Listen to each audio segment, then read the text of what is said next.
अलमट्टी धरणाच्या उंची वाढवण्यासंदर्भामध्ये सध्या मोठी चर्चा सुरू आहे। सध्याची 519 मीटर जी आपली त्याची उंची आहे ती वाढवून 524 करण्यासंदर्भात कर्नाटक सरकारने त्यासाठी मागणी केली आणि लवादापुढे हा प्रश्न त्यांचा प्रलंबित आहे।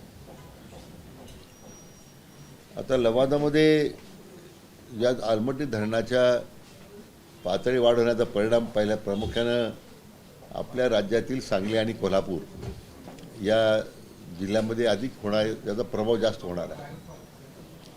आता सध्याच्या फ्लड लेवलचा विचार करता शेतीचं आणि त्याचबरोबर भोवताली गावांचं, मोठ्या शहरांचं नुकसान होत आहे। यामध्ये लवादासमोर हा प्रश्न सध्या चर्चेला जात असताना त्यांनी मात्र आपल्या राज्य सरकारने त्यासाठी अतिशय कडाडून विरोध केला आणि तरी लवादानं ती उंची वाढवण्याची मान्यता पूर्वी दिली होती 2010 साली। तेव्हापासून हा विषय अजूनही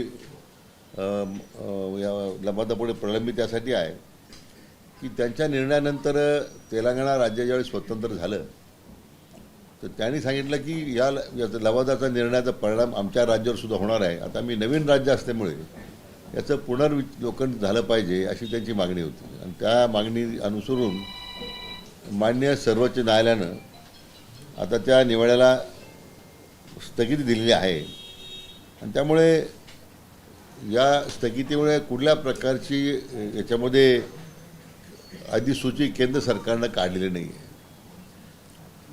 आपल्या राज्य सरकारनं एक पाऊल पुढे जाऊन नॅशनल इन्स्टिट्यूट ऑफ हायड्रोलॉजी रुरकीला जी भारत सरकारची संस्था आहे त्यांना हे काम आपण दिलेलं आहे की ज्यामध्ये त्या धरणाची उंची वाढवण्याचा परिणाम काय होणार आहे, गाळ किती येणार आहे, किती त्याचं नुकसान होणार आहे किंवा याचे जे काही परिणाम काय होणार आहे, कारण आपल्याला आपली बाजू पुन्हा एकदा प्रभावीपणे मांडताना या नॅशनल इन्स्टिट्यूट ऑफ हायड्रोलॉजीच्या रिपोर्टचा आपल्याला फायदा होईल। त्या दृष्टीने मला वाटतं सर्वोच्च न्यायालयापुढे आपली बाजू मांडताना ज्या ज्या उपाययोजना करणं आवश्यक आहे ते राज्य सरकार करते। सर तो रिपोर्ट जो आहे तो आलाय की यायचा आहे आणि आला असेल तर त्यामध्ये काय फायंडिंग्स आहे? नाही, अजून तो आपण मला वाटतं 2023 साली सरकारने त्या इन्स्टिट्यूटला जबाबदारी दिलेली आहे। अद्याप तो रिपोर्ट अप्राप्त आहे, परंतु आल्यानंतर आम्ही लवकरात लवकर त्याचा अभ्यास पूर्ण करावा अशी त्यांना विनंती केलेली आहे।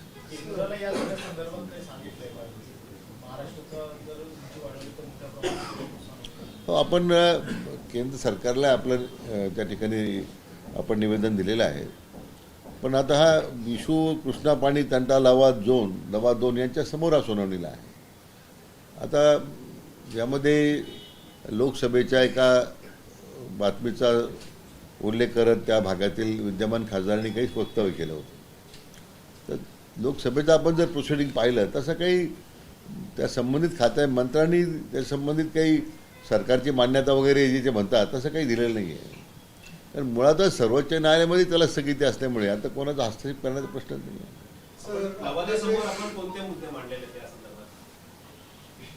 नाही, आपण जे उंची वाढवल्यामुळे मी म्हटल्याप्रमाणे त्या मागच्या आजच जो 519ची जी अडचण 19मुळे जी अडचण होती, सबमर्जन्स एरिया वाढणार आहे, तुमच्या ते येणारा जो गाळ आहे तो अधिक मोठ्या प्रमाणात तिथं साठणार आहे, त्या भागातील शेती व्यवसायावर किती त्याचा विपरीत परिणाम होणार आहे। किंवा मोठी शहर आहे, सांगलीसारखं मोठं शहर आहे, कोल्हापूरसारखं शहर आहे, मला वाटतं अतिशय मुद्देसूद बाजू आपण मांडलेली आहे। परंतु आणखीन त्याला पूरक सरकारच्या ह्या सगळ्या मांडणीला अधिक त्याला पूरक अशा प्रकारचं बळकटीकरण यावं म्हणून बळकटी यावी म्हणून हे नॅशनल इन्स्टिट्यूट ऑफ हायड्रोलॉजीज आपण त्या ठिकाणी त्या समितीला आपण त्या संस्थेला आपण नेमलेलं आहे। सर, जे वडनेर समिती होती त्या वडनेर समितीने असं म्हणलंय की अलमट्टीचा आणि सांगली कोल्हापूरच्या पुराचा काही संबंध नाही आणि सांगली अलमट्टीपासून सांगली 296 किलोमीटर आहे आणि अलमट्टीची पाणी साठवण्याची क्षमता आहे ते त्याच्या बांधापासून फक्त 96 किलोमीटर आहे. त्यामुळे आलमट्टीकडे बोट दाखवून आपण सांगली पुरापुरातली नदीपात्रातल्या अतिक्रमणाकडे दुर्लक्ष करतोय.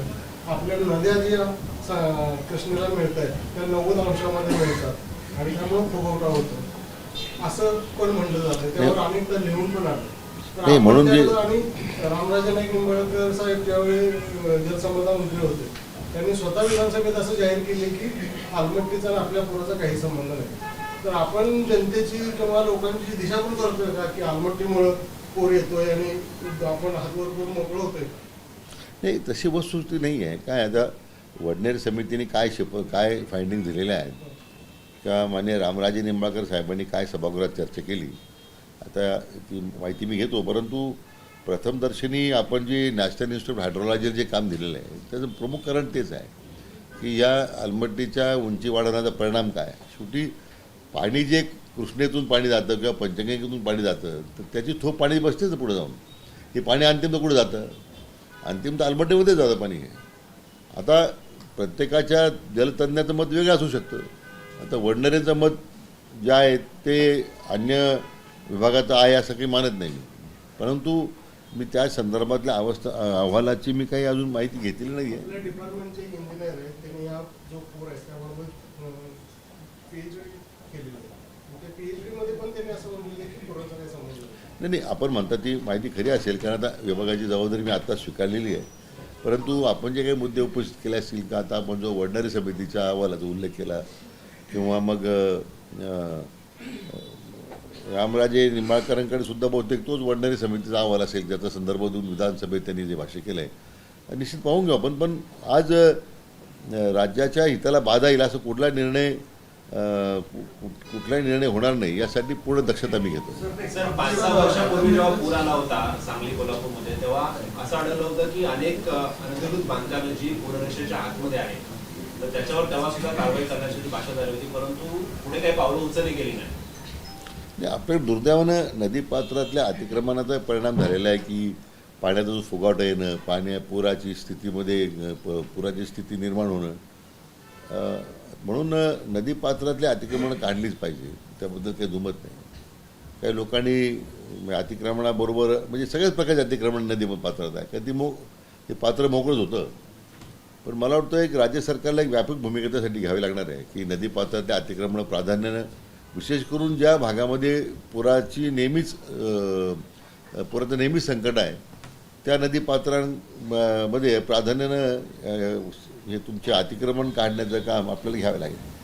सर मुद्दा उपस्थित झाला होता तो लोकसभेच्या एका उत्तरामुळे आता नेमकं या उत्तर का आलं दिलं गेलं खरंच त्या संदर्भातले आता तुम्ही जे सांगताय की त्याला स्टे आहे कुठल्याही आलमट्टी दराची उंची वाढवणार नाही. पण लोकसभेसारख्या संस्थेच्या इथे अशा स्वरूपात इतकं उत्तर बेजबाबदारपणे दिलं जात आहे का? नाही, कसं आहे की मंत्री महोदयांनी अतिशय जबाबदारीत उत्तर दिलेलं आहे. तुम्ही जर लोकसभेची छापील प्रत जर पाहिली उत्तराची त्याच्यामध्ये अतिशय स्पष्ट त्यांनीच मांडलेलं आहे की याच्यामध्ये सर्वोच्च न्यायालयाची स्थगिती आहे. मंत्री महोदयांनी याच्यात काही वेगळं काही सांगितलं नाही आहे. सन्मान्य खासदार महोदयांच्या पत्राने किंवा त्यांनी विचारलेल्या तारांकित प्रश्नाला ते उत्तर दिलं गेलेलं आहे. त्याचं मिसइंटरप्रिटेशन झालेलं आहे की सगळ्या सरकारने मान्यता दिलेली आहे सरकारची त्याला संमती आहे असं काही नाही. आणि मंत्री महोदयांनी तसं उत्तरं दिलेलं नाही आहे. सर आपल्या वाट्याचं जे कृष्णेचं पाणी आहे ते आपण पूर्णपणे अडवण्याची अजून त्या संदर्भात काही शिल्लक आहे? बहुतांशी काम त्याच्यामध्ये झालेलं आहे. आता उर्वरित काम त्यासाठी आता सुरू आहे आणि उपलब्ध योजनेमध्ये विशेष करून आता कोयनेचं पाणी डायव्हर्शनची एक योजना पुढे येते. अशा 1-2 डायव्हर्शनच्या स्कीम्स आहेत की ज्यामुळे उर्वरित दुष्काळी भागाला आपल्याला पाणी देता आलं पाहिजे. पण मला वाटतं की आता बरंच पाणी वाहून गेलेलं आहे त्यामुळे आता आपण त्याची आता चर्चा करण्यापेक्षा अधिक सरकार पूर्ण क्षमतेनं हे लवादानं आपल्याला दिलेलं जे पाणी आहे ते पूर्ण क्षमतेनं वापरलं जाईल उचललं जाईल. काही ठिकाणी मोठ्या प्रमाणात आता तर उपसा सिंचन योजनेशिवाय पर्याय राहिलेला नाही आहे. आता प्रवाहानं पाणी देणं बहुतांशी आता शक्य नाही आहे. तर मी जे आता आढावा घेतो आहे त्याच्यामध्ये उपसा सिंचन योजना हीच त्याचं आता मुख्य धोरण राहणार आहे. आणि उपसा सिंचन योजना चालवणं त्याच्यातून त्याची देखभाल दुरुस्ती करणं हे मोठं आव्हानात्मक काम आहे. मी आता माझ्या जे लक्षात येतं आहे मी आता त्याचं एक स्पेशल ऑडिट करायला सांगितलेलं आहे की मागच्या काही वर्षांमध्ये ज्या उपसा सिंचन योजना सरकार चालवतं आहे, आमचं मेकॅनिकल डिझाईनमार्फत चालवलं जातं, तर प्रत्यक्ष वर्षभरामध्ये किती दिवस चालल्या त्या योजना, किती दिवस बंद पडलेल्या आहेत, मेंटेनन्स अभावी किंवा रिपेअर्स अभावी किती दिवस बंद आहेत, जेवढं क्षेत्र सिंचनाखाली ज्यासाठी आपण ती योजना केलेली आहे तेवढं क्षेत्र खरंच भिजतं का? कारण शेवटी योजना आपण एवढा खर्च करतो, पाणी उचलण्याची आपण दुष्काळी भागाला पाणी देण्याची आपण तयारी करतोय, परंतु त्याची देखभाल दुरुस्ती तरी व्यवस्थित होते का, वेळेवर होते का? एकूणच आता मी आजच सूचना दिल्या विभागाला, त्याचं मला एक ऑडिट करून पाहिजे सगळ्या योजनांचं. हैदराबाद एक्सप्रेसचा कधीपर्यंत रिपोर्ट? हां सर, रेड लाईन आणि ब्लू लाईनचे जे सर्वे आहे त्याचे आदेश राज्यभरात देण्यात आले, मात्र निधी अभावी हे सर्वे होऊ शकेल, हे खरं आहे का आणि ते कधीपर्यंत पूर्ण होईल? नाही, बऱ्याच ठिकाणी रेड लाईन आणि ब्ल्यू लाईनच्या सर्वेबद्दल लोकांचे आक्षेप आहे. जसं की काही भागामध्ये तो सर्वे तर जरूर करावाच लागेल, निधीचा काही प्रश्न येईल असं वाटत नाही मला, परंतु पूर्वीच्या काळामध्ये त्या अपस्ट्रीमला धरणं नव्हती, मग त्यावेळी एक रेड लाईन केलेली होती. आता अपस्ट्रीम धरणं केल्यानंतर आम्ही त्यांना अभ्यास करायला लावलेला आहे की प्रत्यक्ष मागच्या 10 वर्षामध्ये किती वेळ त्या भागात नदीला पूर गेला आहे, किती किती क्षमता होती, किती पातळीपर्यंत पाणी गेलं असेल तर किती पातळी त्या नदीने गाठलेली आहे, याचा डिटेल सर्वे त्यांना आता मी करायला सांगणार आहे. म्हणजे आज मी सांगितलं नाही, पण सांगणार आहे. कारण अर्धवट माहिती घेऊन बऱ्याच ठिकाणचे सर्वे झाल्यामुळे लोकांमध्ये मोठा डिस्कंटेंट आहे.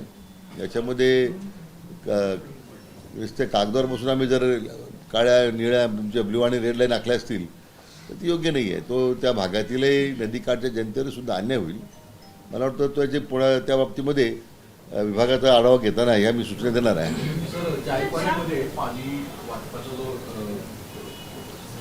फॉर्म्युला आहे त्याच्यावर त्या लोकप्रतिनिधींचं म्हणणं आहे की अनेक त्यांच्या पोटातलं पाणी हे उत्तर महाराष्ट्र आणि विशेषतः नगर नाशिक जिल्ह्यात गेले. त्या संदर्भात आधी तुमचा एक स्टँड वेगळा होता, आता तुम्ही या खात्याचे पूर्ण मिनिस्टर होता, तर काय स्टँड राहणार? नाही, माझा स्टँड बदललेला नाही आहे, तो त्यावेळी तोच होता. शेवटी जो मेंढेगिरी समितीने जो अहवाल त्यावेळी दिला, 64% पाणी साठा झाल्याशिवाय वर पाणी अडवू नये, मध्यंतरी एक अहवाल प्रसिद्ध झाला की 57% पाण्याची पातळी 57% तो खाली आणलेला रेशो होता. असं की तो एखाद्या अभ्यास गटाने तो केला असला पाहिजे. पण जो सध्या ज्या भूमिकेमध्ये सर्वोच्च न्यायालयापर्यंत तो आता विषय पूर्ण झालेला आहे, आमचे जरी काही आक्षेप असतील त्याच्यामध्ये त्यावेळी त्यावरच्या अपस्ट्रीमच्या भागामधून, तर त्यासाठीच आता ही भूमिका जी घेतलेली आपण की हा पश्चिम वाहिन्याचं पाणी गोदावरी खोऱ्यामध्ये आणण्याचं साधारण 65 TMC पाणी आलं पाहिजे, की ज्याची भरपाई या सगळ्या आपलं करता आली पाहिजे.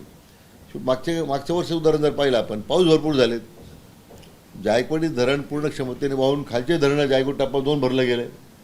पाणी असताना काही पाऊस जास्त असेल तर हे सगळे प्रश्न आपोआप सुटतात. उपलब्ध पाण्याचा संघर्ष आहे, उपलब्ध पाण्यावर संघर्ष आहे, परंतु ज्या ज्या भागाला जो पाण्याचा कोटा ठरवून दिलेला आहे तो कोटा कमी करण्याचं कुठलंही धोरण राज्य सरकारचं नाही आहे. सर, नीरा देवगरचा एक विषय होता, म्हणजे धरण बांधून तयार आहे परंतु कालवे नसल्यामुळे आपण लाभार्थ्यांपर्यंत पाणी पोहोचू शकत नाहीये, तर त्याला निधी अजून दिला नाही, त्यामुळे हे काम नाही, त्याच्या कामाला मी गेल्या आठवड्यातच मंजुरी दिलेली आहे. मला वाटतं आता प्रत्यक्ष त्याचे टेंडरही झालेले होते, पण ते काही कारणामुळे स्थगित झाले होते. त्याचा मी त्याला कालच त्या टेंडर ओपनिंग करण्यासाठी मान्यता दिलेली आहे. मला वाटतं एवढ्या महिनाभरात ते काम अवॉर्ड केलं जाईल. निधीची त्याला काही काय अडचण येणार, निधी उपलब्ध आहे. लिफ्ट इरिगेशनच्या याच्यामध्ये तुम्ही म्हटलं ऑडिट करणार, साधारण किती आहेत त्याचं ऑडिट होईल? नाही, बऱ्याच उपसिंचन योजना आहे. म्हणजे आता मी जनरल ऑब्झर्वेशन केलं, मी जे काही 2-3 स्कीम माझ्यासमोर आल्या होत्या, त्यामुळे जी ऑडिट करण्याची गरज आहे. नाही तर काय आपण कामं करत राहतो, मेकॅनिकल डिव्हिजन ते काम करत राहतं आहे. आता उदाहरणार्थ एखाद्या योजनेला पाणी मंजुरीसाठी 5-5 महिने 8-8 महिने लागतात पाणी उपलब्ध दाखला देण्यासाठी फक्त. आता आपण डिजिटल युग आहे, आपण आर्टिफिशियल इंटेलिजन्सचा वापर करायला नाही लागलेलो आहोत. Why we need so much time. त्यांना म्हणलं तुम्ही सिम्प्लिफाय प्रोसिजर करा ना. 8 महिने पूर्वी लागत होते की ज्यावेळी सगळ्या माणसानं आपण सगळे करणार होतो. आता विदिन 1 मंथ मॅक्झिमम 1 महिन्याच्या काळात ह्या सगळ्या पाणी उपलब्धतेच्या परवानग्या दिल्या गेल्या पाहिजे, ज्यामुळे प्रकल्प रखडणार नाही. अशा अनेक गोष्टी आपण त्याच्यामध्ये सुधारणा करतो आम्ही, की पारंपरिक पद्धतीने जे इतक्या वर्ष चालत आलेलं आहे त्याच्यामध्ये काही धोरणामध्ये मूलभूत बदल करण्याचा माझा विचार आहे की ज्यामुळे योजनेला जो विलंब लागतो किंवा त्याच्यामध्ये विलंबानं किंमत वाढते त्या सगळ्या गोष्टी आपल्याला टाळता येतील. तर थँक्यू. सर, एक राजकीय प्रश्न आहे. काल शरद पवारांनी एकनाथ शिंदेचा सत्कार केल्यानंतर ठाकरेंकडनं मोठ्या प्रमाणावरती टीका होते. संजय राऊत म्हणाले की देशविरोधी आणि राज्याच्या विरोधी आहे सत्कार करणे होत नाही. असं महाराष्ट्राची संस्कृती एक अतिशय मला वाटतं उच्च स्तरावर नेहमी आपण पाहिलेली आहे. पक्षाभिनय सोडून अशा घटनेमध्ये अशा कार्यक्रमात त्याला राजकीय स्वरूप न देता त्या मला वाटतं त्या पद्धतीने त्याचं ते स्वरूप आहे कार्यक्रमाचं त्या दृष्टीने पाहिलं पाहिजे. पण आता काही लोकांची राजकीय सगळी मला वाटतं त्यांना आता संन्यास घेण्याची काही लोकांनी वेळ आलेली आहे. त्यामुळं मला वाटतं त्याचा परिणाम आहे टीका करणाऱ्या लोकांचा. त्यासाठी मला वाटतं ही आगळपकड चालू आहे. कोकणात धक्का बसतोय. राजन साळवी उद्या दुपारी 3 वाजता एकनाथ शिंदेच्या शिवसेनेत पक्षात प्रवेश करतात. ठीक आहे. म्हणजे असं आहे की आता त्यांना आता महायुतीच्या बद्दलचा विश्वास लोकांचा वाढलेला आहे. त्यामुळं आणि भविष्य काळात ते आणखीन आता मंडळी महायुतीमध्ये येण्यासाठी इच्छुक आहेत. त्या पक्षाने तो निर्णय करायचा आहे. उद्धव ठाकरे यांच्या पक्षाकडून वारंवार वक्तव्य येतात की एकलाच्या विरोधात नारा दिला जातो. त्यामुळे राज्यात जी महाविकास आघाडी तयार झाली होती तिचं भविष्य जे आहे त्या अंधारात आहे ती टिकेल का काय वाटतं? महाविकास आघाडी ज्या दिवशी झाली 2019ला मी त्यावेळी एक वक्तव्य केलं होतं की आघाडी फक्त सत्तेकरता एकत्र आलेली आहे. याला काही कुठला विचारधारा आहे की कुठली काही तत्त्व सांभाळून केलेली आहे. फक्त सत्तेत आलं पाहिजे म्हणून ज्या तडजोडी त्यावेळी राष्ट्रवादीच्या त्या नेत्यांनी स्वीकारल्या, काँग्रेसच्या नेत्यांनी स्वीकारल्यात. मी काय विधान सांगितलं होतं की ही आघाडीमध्ये लगेच बिघाडी होणार आहे. कारण हा काही मी म्हटल्याप्रमाणे अशा काही विशिष्ट धोरणावर आधारित नाही ना. याने मार्गाने सत्तेत आलं पाहिजे. आणि त्यामुळे भलं मग आमची जागा कमी असल्या जास्त असल्या तरी मुख्यमंत्रीपद कोणाला द्यायची तयारी, मग खाते कोणती घ्यायची तयारी आणि रिमोट कंट्रोलद्वारे सरकार चालू शकतो अशा काही लोकांचा भ्रम होता. तो ह्या विधानसभेच्या निवडणुकीत लोकांनी उतरून टाकलेला. तुम्ही काँग्रेस पक्षात गेले अनेक वर्ष काम केले. काँग्रेसमधले नाराज चेहरे किंवा तरुण चेहरे तुमच्या काही संपर्कात आहेत का? हे माझ्या संपर्कात कोणीच नाही म्हणजे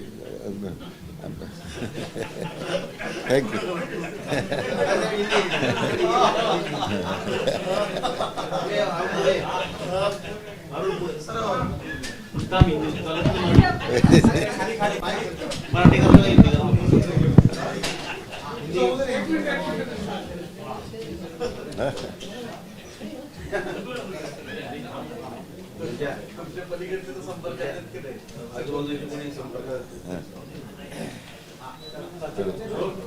आता हिंदी ओळख करा.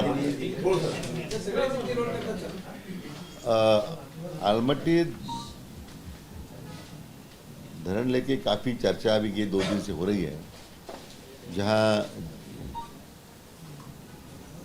वहाँ के जो सांसद हैं उन्होंने कुछ उसमें ऊपर टिप्पणी की है भारत सरकार के मंत्री के माध्यम से. मैं ये कहना चाहता हूँ कि ऐसी कोई केंद्र सरकार ने उसमें कुछ ऐसी बात नहीं की कि जहाँ आलमट्टी की जो वहाँ के लेवल बढ़ाने की जो बात है उन्होंने मान ली है. माननीय सर्वोच्च न्यायालय ने, सुप्रीम कोर्ट ने उस पर ऊपर जो स्टे दिया है, जो कर्नाटक की सरकार, कर्नाटक गवर्नमेंट के लिए जो लवाद ने उनके बाजू में निर्णय दिया था 519 के बजाय 524 मीटर तक उसकी हाइट बढ़ाने की, लेकिन सर्वोच्च न्यायालय सुप्रीम कोर्ट ने उसके ऊपर स्टे दिया है और भी स्टे बरकरार है. तो इसमें कोई ऐसी बात नहीं कि उसको. और तेलंगाना राज्य जो नया बनने से उन्होंने तो एक पहल की कि हमारा राज्य नया है, हमारे ऊपर भी असर होने वाला है कुछ पानी का, और उसके चलते राज्य सरकार ने उसकी पूरी ताकत से वहाँ उसके खिलाफ अपनी भूमिका सर्वोच्च न्यायालय में रखी है. उसके चलते नेशनल इंस्टीट्यूट ऑफ हाइड्रोलॉजी को हमने उसके भारत सरकारी संस्था है उसको हमने अपॉइंट किया है स्टडी करने के लिए कि इसका असर क्या होने वाला है, कैसे हो सकता है. तो ये पूरी जानकारी आने के बाद तो सरकार की तरफ से तो पूरी तैयारी है. कोल्हापुर सांगली के लोगों की जो भावना है और वही राज्य सरकार की भावना है और पूरी उनके government will stand by them in all eventualities. दूसरा एक पॉलिटिकल सवाल है कि शरद पवार के हाथों एकनाथ शिंदे जी का सम्मान हुआ, तो संजय राउत कह रहे कि ये ठीक नहीं है, अमित शाह का सम्मान है जिन्होंने महाराष्ट्र के टुकड़े किए। अमित शाह को लेकर भी उन्होंने टिप्पणी की। मैं समझता हूँ कि संजय राउत जो हर बात कहता है उसके ऊपर टिप्पणी की आवश्यकता नहीं है। अभी क्या है कि वो सब लोग संन्यास देने की तैयारी में हैं, तो इसलिए वो ऐसी तो टिप्पणी करते रहेंगे। कह रहे कि अमित शाह का ये सम्मान है, उन्होंने महाराष्ट्र के टुकड़े किए, शरद पवार को नहीं जाना चाहिए था उस प्रोग्राम। ये शिवसेना के टुकड़े हो गए, महाराष्ट्र के नहीं हो गए। पहले वो सोचो पूरा हमने महाराष्ट्र के टुकड़े क्या हो रहे हैं? महाराष्ट्र महायुति के कारण एकजुट हुआ है अभी, लेकिन शिवसेना के टुकड़े हो रहे हैं और उनको डर है कि और भी टुकड़े हो सकते हैं, इसलिए वो डर के मारे मेरे समझता हूँ ऐसे बयान दे रहे हैं। नहीं, जिस तरह से पहले पवार जी की तारीफ करते थे और अब अचानक उनकी टिप्पणी करने लगे कि उनको ठीक नहीं लग रहा है। उधर एनसीपी के लोग कह रहे कि जब वो अजित पवार से मिलते हैं तो उद्धव ठाकरे और संजय राउत को कुछ आपत्ति नहीं होती। ऐसा है कि ये शरद पवार जी और उद्धव जी ने तय करना है क्या अच्छा क्या सही और क्या बुरा है। वो साथ में बैठ के सरकार चलाते थे, साथ में बैठकर निर्णय लेते थे, उनके लोग साथ में बैठकर खाते भी थे। तो मैं समझता हूँ कि उन्होंने तय करना है उनको क्या बुरा लग रहा है, उस पर क्या बुराई आई है। हमें टिप्पणी करने की कोई ज़रूरत नहीं है। 2.5 साल सत्ता में रहे तो उनको सब ठीक लग रहा था, उन्होंने उसके ऊपर अभी गौर करना चाहिए। दूसरा कि ये आरोप लगाए जा रहे हैं कि शिवसेना की तरफ से कि रिव्यू जो मुख्यमंत्री थे एकनाथ शिंदे तब ये जो योजनाएं थी उसका रिव्यू किया जा रहा है, तो कहीं ना कहीं वो योजनाएं बंद करने की या नए सिरे से कुछ लाने की जरूरत आन पड़ी है। लेकिन मैं ये समझता हूँ कि उबाटा के लोगों को क्यों चिंता लग रही है। हम माननीय शिंदे साहब की सरकार के दरमियान जो योजनाएं चली उसका रिव्यू हो रहा है, ऐसा तो कुछ नहीं है, लेकिन उसकी चिंता हमें छोड़ के वो उनको क्यों लग रही चिंता। तो मैं ये क्योंकि क्या कि लोगों में खाली गलत फहमियाँ जो है मिसअंडरस्टैंडिंग तैयार करना ये उनका धंधा है संजय राउत एंड कंपनी का। उन्होंने मिसअंडरस्टैंडिंग कंपनी कुछ निकालना चाहिए उसमें। एक बाबी एक जरूरी है कि उन्होंने कंपनी निकालनी चाहिए कि ये कंपनी के माध्यम से काम करेगी। रोज मिसअंडरस्टैंडिंग करो, कुछ बयानबाजी करो, कुछ सवाल करो, वो भी अभी थक गया है बयानबाजी करके नहीं समझता। राजन सालवी आ रहे कल, लगता है कि और भी लोग आएंगे महाविकास आघाड़ी के, चाहे मुझे कुछ मालूम नहीं, मेरे संपर्क में भी कोई नहीं और मुझे मालूम ही नहीं। जो आ रहे तो उसको लेकर क्या लगता है आपको? तो महायुति का निर्णय होगा ना। महायुति के लोग जो निर्णय ठीक लगे या शिंदे सेना के लोग अगर शिंदे सेना में जाते हैं वो तो पूरे अधिकार तो एकनाथ जी शिंदे के साथ का है। महाविकास आघाड़ी में जो लोग थे अब वो महायुति में आ रहे हैं, तो लगता है कि उधर सत्ता नहीं इसलिए आ रहे कि स्वार्थ के लिए आ रहे कि वो उनका वहाँ पे भ्रम नहीं रहा। वो क्यों आ रहे हैं उनको ही पूछना चाहिए जो आ रहे हैं, उसका सवाल तो मैं नहीं दे सकता ना, जवाब तो मैं नहीं दे सकता। अवैध वाळू माफियांवरती कारवाई करणाऱ्या तहसीलदाराला पोलिसांनी अडवून जवळपास 15 दिवशी माफियाला एकत्र सोडण्याचा प्रकार संभाजी जगताप उघडकीस आणला आहे। तुम्ही मध्यंतरी धोरण आणलं होतं याच माफियाला जपण्यासाठी, मात्र पुन्हा आता थेट महसूलच्या अधिकाऱ्यांवरतीच हवी होताना पाहायला मिळतं। असं की ह्या वाळू माफियांचा आच्छाद तर सगळ्या राज्यामध्ये होता, म्हणून आपण मागच्या काही 2 वर्षामध्ये जो प्रयत्न केला त्या अटका आणण्याचा, काही नवीन धोरण आणण्याचा, आता जरी खातं माझ्याकडे नसलं तरी आमचे नेते माननीय बावनकुळे साहेब अधिक प्रभावीपणे त्यासाठी आता त्यांनी धोरणामध्ये काही बदल करून पब्लिक डोमेनमध्ये लोकांच्या हरकती मागवलेल्या आहेत असं एक धोरणाबद्दल ते आता मला वाटतं आणखी चांगली प्रभावी अंमलबजावणी करतील अशी अपेक्षा आहे। एबीपी माझा, उघडा डोळे बघा नीट।